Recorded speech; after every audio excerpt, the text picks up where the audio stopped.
Spoiler alert. Si no viste el volumen 1 de la temporada 4 o no leíste material canónico como la obra First Shadow, este video contiene spoilers importantes sobre Henry Creel / Vecna, Max Mayfield y las escenas de la Memoria de Piedra. Si no quieres saber, detén aquí. Si sí, quédate porque vamos a desmenuzar por qué Henry se queda paralizado frente a ese escenario de piedra y sobre todo, cómo podría salir Max finalmente de su coma. ¿Qué hay exactamente detrás del miedo de Henry en esa escena de piedra? ¿Y cómo sale Max del coma después de que la canción de Kate Bush reabre sus recuerdos? Voy a presentar las evidencias que da la serie y el material expandido, unirlas con teorías plausibles, marcadas como hipótesis cuando corresponda, y explicar por qué, narrativamente, estas piezas encajan. Si esto te interesa, suscríbete y activa las notificaciones para más teorías y análisis de Stranger Things. Primero, un breve repaso de lo que la serie nos muestra en volumen 1. Max está atrapada en una suerte de coma mental que la sumerge en recuerdos traumáticos. La canción de Kate Bush actúa como detonante que la hace revivir momentos clave de su vida. Entre esos recuerdos aparece un escenario de piedra teñido de rojo donde Henry / Vecna aparece inmóvil, claramente paralizado por un miedo extremo. Además, en esos pasajes surge la figura de Holly como una suerte de guía o compañera dentro del imaginario de Max. Esas tres piezas, la música como catalizadora de recuerdos, el escenario de piedra con Henry congelado y la presencia protectora de Holly, son los hilos que debemos cruzar para proponer una explicación coherente. Empecemos por Henry. ¿Por qué se congela de miedo frente a la piedra? Para responder, hay que mirar dos fuentes, lo que la serie nos mostró hasta ahora y lo que aporta First Shadow, el material expandido que contextualiza los orígenes de Henry Creel. Según indicios presentados en First Shadow y en fragmentos de la serie, Henry no nace como Vecna. Hubo un punto de quiebre en su vida, un viaje al desierto de Nevada donde entró en contacto con algo que no solo le dio poder, sino que también lo marcó con un terror primigenio. Esa criatura, que por claridad voy a llamar monstruo de las sombras, siguiendo la terminología y metáforas que usa el material expandido, parece ser el catalizador del miedo que lo paraliza. No se trata simplemente de que Henry sienta miedo como cualquier persona, se trata de un terror fundamental, casi ontológico, que la serie y First Shadow nos sugieren que dejó una huella profunda en su psique. Esa huella se manifiesta físicamente cuando Henry enfrenta símbolos o escenarios que recuerdan a esa experiencia, la piedra, el paredón rojo, la atmósfera de vacío dimensional. Hay que distinguir dos niveles, el psicológico y el psíquico. El primero es entendible en términos humanos. Un trauma intenso puede provocar congelamiento, disociación, incapacidad de actuar.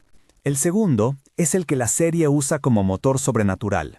Henry, como portador de poderes psíquicos, parece quedar literalmente congelado en su propia imaginación cuando el terror que vivió reaparece. En otras palabras, su mente confina y petrifica su cuerpo como respuesta protectora y, al mismo tiempo, como efecto del poder que ahora lo atraviesa. No estoy diciendo que la serie presente esto como fisiología clínica. Digo que, dentro de la lógica de Stranger Things, el trauma interno y la capacidad de manifestar la realidad se mezclan hasta que el miedo se vuelve una barrera tangible. ¿Qué evidencias concretas sostienen esto? En la serie vemos paralelismos claros con lo que Will Byers experimentó años antes. Cuando Will entra en contacto con criaturas del Upside Down, su cuerpo y su voluntad sufren una especie de congelamiento o colapso. Will fue, en un sentido, un huésped que pudo quedar atrapado por un ente que lo paralizaba psicológicamente. Con Henry hay una simetría. La presencia del monstruo de las sombras en su memoria original produjo un trauma que ahora se replica en imágenes, el escenario de piedra, donde él se inmoviliza. First Shadow sugiere además que ese encuentro en Nevada involucró algo más que una visión. Fue una intersección real entre dimensiones, una exposición a un otro que dejó en Henry tanto poder como paranoia. Eso explica por qué, cuando el simbolismo de ese encuentro vuelve, Henry no puede seguir adelante. Su propio poder le niega la acción, porque su imaginación se congela en el epicentro del terror. Otro elemento a considerar es el rol de la teatralidad y la pieza First Shadow, o la obra que Henry crea en la serie. La figura del escenario, una plataforma, piedra o piedra escenario, funciona como un dispositivo narrativo y metafórico. Es el lugar donde lo imaginado se hace literal. Si la obra que Henry arma, o la que lo inspira, está tejida alrededor de su miedo primigenio, entonces el momento en que él queda inmóvil sobre la piedra es la representación externa de algo que ocurrió en Nevada, y que, por su naturaleza, continúa ejerciendo control sobre él. Ahora pasemos a Max. ¿Cómo puede salir del coma? Aquí hay que seguir dos pistas que la serie ya nos dio: la canción de Kate Bush, homoactivadora de memorias, y la evidencia de que no todas las memorias funcionan igual como salida. En la temporada 4, vimos que la memoria que contó realmente como una vía de escape fue la que contenía un portal preexistente. La escena de la carta a Billy es un ejemplo crucial. Eso sugiere algo muy concreto. No todas las amemoraciones abren puertas, solo las que ya están ancladas a una intersección real entre mundos pueden servir como camino de regreso. La música de Kate Bush vuelve a poner en primer plano esas memorias, pero por sí sola no crea un portal. Lo que hace es ofrecer la llave emocional para localizar una memoria que sí tiene un punto de conexión con la realidad. Con esto en mente, la hipótesis plausible es la siguiente. Max podrá salir si alguien logra combinar dos cosas: reactivar la memoria que contiene el portal y crear la condición narrativa/psíquica que permita que ese portal se abra hacia el mundo real. Esa condición no tiene que ser únicamente tecnológica. En Stranger Things, la emoción, el vínculo afectivo y la intención son componentes con peso. La carta a Billy funcionó porque llevaba una carga emocional intensa que actuó como ancla. La música de Kate Bush funciona como un desencadenante que prepara a Max para recorrer esas memorias. Pero la apertura requiere un anclaje adicional, alguien que interfiera desde fuera o desde el propio imaginario para transformar esa memoria en un pasaje efectivo.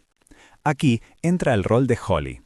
En la serie, Holly aparece dentro de la imaginación de Max como una figura protectora, con rasgos que recuerdan a la clériga arquetípica de Dungeons & Dragons, una guía espiritual que conoce rituales, rezos y maneras de sostener a quienes están perdidos. Comparar a Holly con arquetipos literarios no es gratuito. La referencia a A Wrinkle in Time y a personajes como Mr. Watsit está explícitamente sugerida en el DNA narrativo.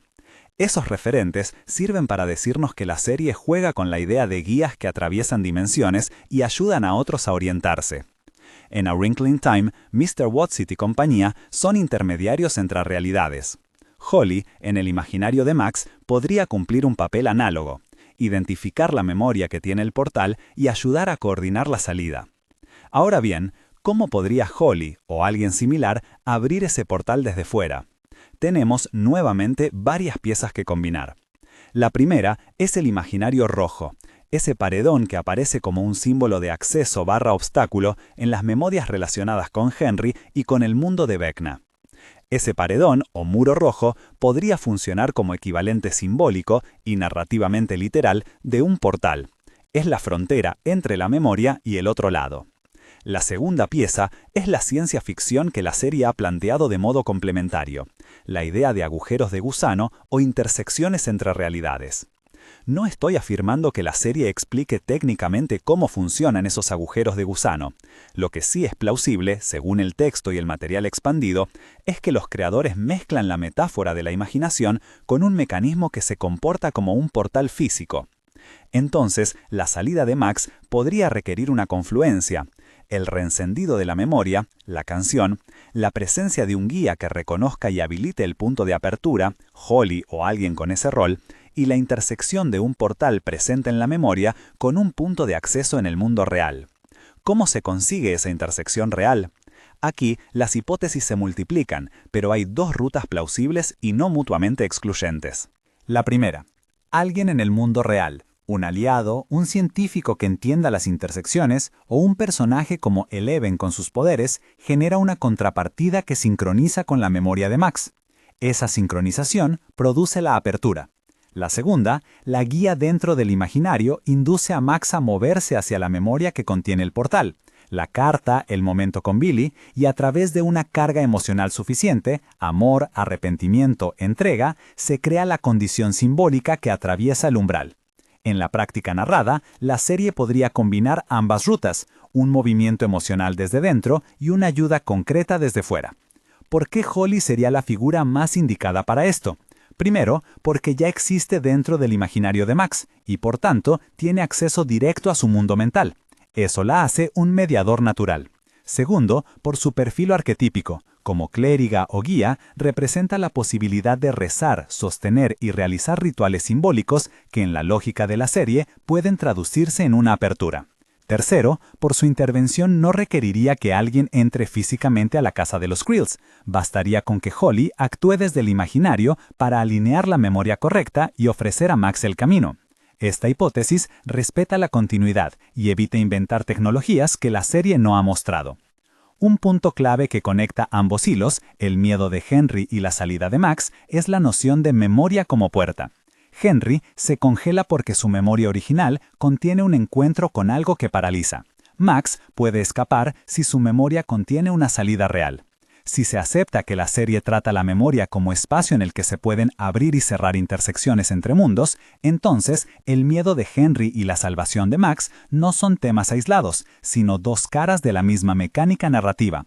El mismo tipo de memoria que puede aprisionar a una persona puede, en otras manos, liberarla o servir de pasarela.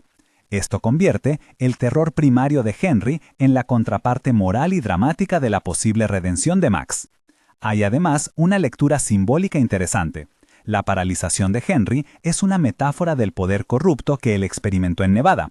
Su inmovilidad frente a la piedra sugiere que el dominio que ejerce Vecna sobre las mentes no es solo sobre sus víctimas, sino también sobre él mismo.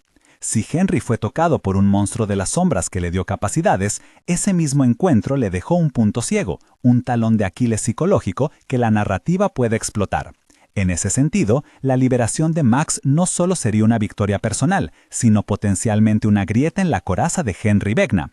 Al volver a abrir la memoria, se reavivan las heridas que sustentan el poder de Vecna. Eso podría hacer que su control flaquee o, por el contrario, que reaccione de manera violenta. Narrativamente, es una apuesta con riesgo. Salvar a Max podría debilitar a Vecna o darle motivo para intensificar su ofensiva. También vale la pena recordar la pista de la carta a Billy como memoria porta. La temporada 4 ya nos mostró que ciertas memorias contienen ciertas puertas. Eso sugiere que los guionistas establecieron una regla interna. La memoria no es homogénea. Algunas contienen anclas temporales y emocionales con suficiente densidad para servir de pasaje. Por eso, la canción de Kate Bush es importante. Actúa como catalizador, pero hace falta identificar cuál memoria posee la estructura necesaria. La escena con la carta es la plantilla verificada. Entonces, si el objetivo es reproducir esa condición, lo lógico es buscar un recuerdo anclado al mismo tipo de carga emocional que tenía Billy en la vida de Max, una pérdida profunda, una culpa, un amor imposible, porque ahí es donde la energía narrativa resulta suficiente para abrir una brecha. Donde la ciencia entra es en la forma de metáfora operativa y potencialmente en la lógica que la serie acepta. Agujeros de gusano, portales, intersecciones entre dimensiones. La serie ha flirteado con la idea de que la física y lo sobrenatural se tocan. No es necesario detallar ecuaciones para entender que la ficción mezcla tecnología, experimentos labos en temporadas previas y fenómenos paranormales. En ese cruce, la música y la emoción actúan como frecuencias que sintonizan dos puntos dispares. Es una lectura que respeta el tono de la serie, no convierte lo mágico en literal ciencia, sino que muestra cómo ambas lógicas pueden coincidir para producir un fenómeno narrativamente coherente. Otro aspecto a considerar es la simbología del color rojo y del paredón. En la imaginería de Vecna, el rojo aparece consistentemente como señal de ruptura entre mundos, como costura que puede abrirse o cerrarse. Si el paredón es una fachada de un portal o una manifestación material de una barrera psíquica, entonces su presencia en la memoria de Max y en las visiones de Henry tiene doble sentido. Para Henry es la puerta que lo arrojó al terror, para Max es la pared que debe cruzar para salir. De nuevo, la serie usa el mismo símbolo para generar tensión en dos líneas de la historia. ¿Qué implicaría todo esto para la temporada 5? Si Max logra salir del coma mediante la activación de la memoria adecuada, con Holly como guía y la canción de Kate Bush como detonante emocional, el premio narrativo sería enorme. La reconciliación con el pasado, la restauración de la comunidad y potencialmente un golpe contra Vecna. Pero la consecuencia inmediata sería una escalada. Liberarla podría alertar a Henrik, Vecna, quien podría reaccionar con mayor violencia o buscar cerrar las grietas que amenazan su dominio.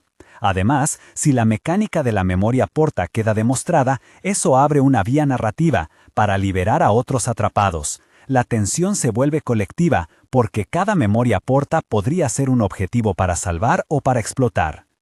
En términos dramáticos, la serie podría plantear que la única forma de derrotar a Vecna es confrontar la raíz de su terror originario, el monstruo de las sombras y el viaje a Nevada, y ahí la historia del origen se vuelve central.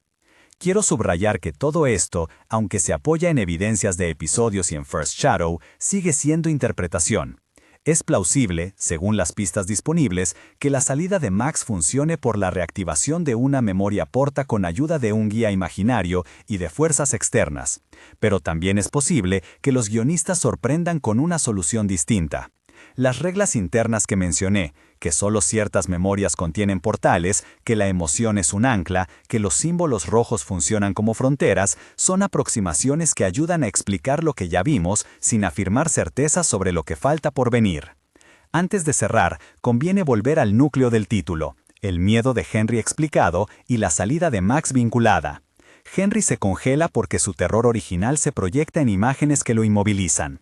Ese terror es la huella de un encuentro con una entidad que dejó tanto poder como daño. Max puede salir porque la memoria que la aprisiona contiene la posibilidad de puerta. La música la despierta, Holly la guía y la narrativa permite que la emoción sea la llave. Si juntas ambas piezas, se ve una lógica. La misma mecánica que atormenta a Henry es la que puede redimir a Max. Eso no es casualidad. La serie articula sus antagonismos y sus rescates a través del mismo tejido simbólico, y ahí radica la riqueza dramática de la historia. Para terminar, dejo dos reflexiones finales. La primera, la tensión entre ciencia y fantasía en Stranger Things no busca resolver cuál es real, busca usar ambas para crear reglas emotivas que permitan a los personajes crecer y a la audiencia sentir. La segunda, la figura de Holly nos recuerda que la salvación en la serie a menudo pasa por la imaginación colectiva, por historias, canciones y compañía, más que por la tecnología pura. En este sentido, la posible salida de Max sería tanto un triunfo emocional como una demostración de la lógica interna del universo de la serie. Y ahora te pregunto a ti, ¿crees que Holly sacrificará su propia salida por salvar a Max? ¿O piensas que la serie usará otro recurso para abrir la memoria porta? Deja tu teoría en los comentarios, comparte este video si te gustó y suscríbete si quieres más análisis y teorías sobre Stranger Things.